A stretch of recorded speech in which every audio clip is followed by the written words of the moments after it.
Hello again, I'm John Sargent back with my weekly video for Saga's Not Going Out Club.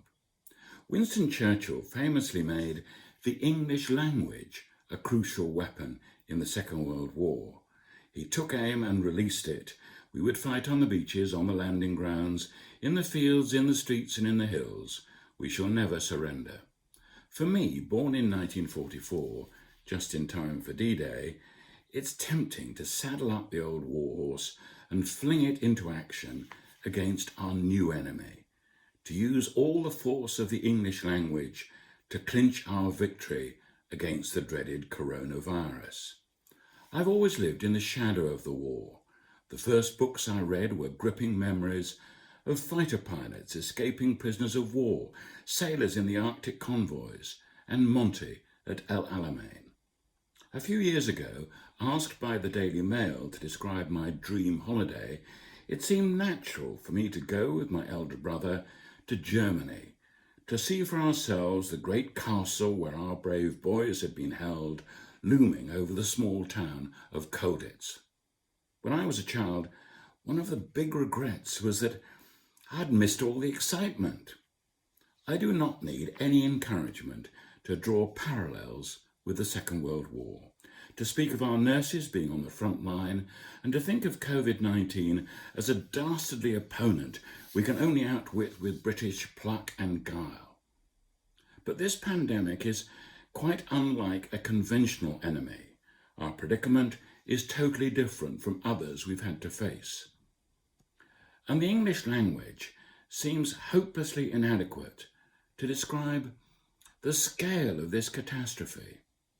A newspaper spoke of half of humanity in lockdown, billions of people being told to stay off the streets. In these circumstances, it appears absurd to use the peaceful instruction, "stay at home," as a kind of battle cry. The government has done its best to incorporate the phrase into the mantra of protect the NHS and save lives, and they were right to do so. But there are limits to how much we can rely on military rhetoric to help us overcome this crisis. A senior Conservative MP suggested we could openly discuss our plans to eliminate the threat because the virus couldn't hear what we were saying. Contrary to what we were told in the Second World War, these walls don't have ears. Quite so. Taking a much more up-to-date approach, a newspaper headline claimed the virus was ageist, laboriously explaining that older people were more likely to die from it. I could do without all this discussion about age. I used not to think very much about being a pensioner. I went on working as much as I could. I don't like being put into an old category. And being described as relatively vulnerable, I feel like saying, speak for yourself. Like me, you may remember Bebe Daniels, the Hollywood star who came to live in London and appeared with her husband Ben Lyon in a sitcom called Life with the Lions.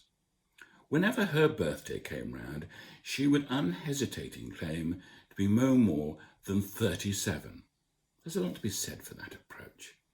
It was my birthday last week, and I was gratified to see that the Times had marked the event in its birthday column. But to my horror, I saw that they had decided I was now 77 years old. For someone who is a mere 76, that was quite a blow. I did complain by email, but I'm worried that they might take against me next year and leave me out. When I was on the staff of the BBC, we used to be given an annual report on how we were progressing, or more likely, not progressing. One year, I faced a moral dilemma when the only praise was for a story that I had not actually broadcast. It was another reporter who ought to have been given the credit. Should I admit this straight away, and therefore have nothing of merit to show for the entire year? I plumped for the sin of omission, looking vaguely embarrassed as if praise was the last thing I wanted. "Thank you very much," I said, looking my line manager straight in the eye. The trouble with my tiff with the Times, like the BBC appraisal, is that it's not easy to correct. Insisting on them publishing my right age next year, 77, could be met with a response, but that's exactly what we said this year. I was all for letting this one go, but the Daily Mail heard what had happened and couldn't resist a little joke at my expense.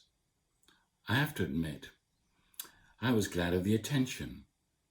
After all, that's what birthdays are meant to be about. Until next time, cheerio.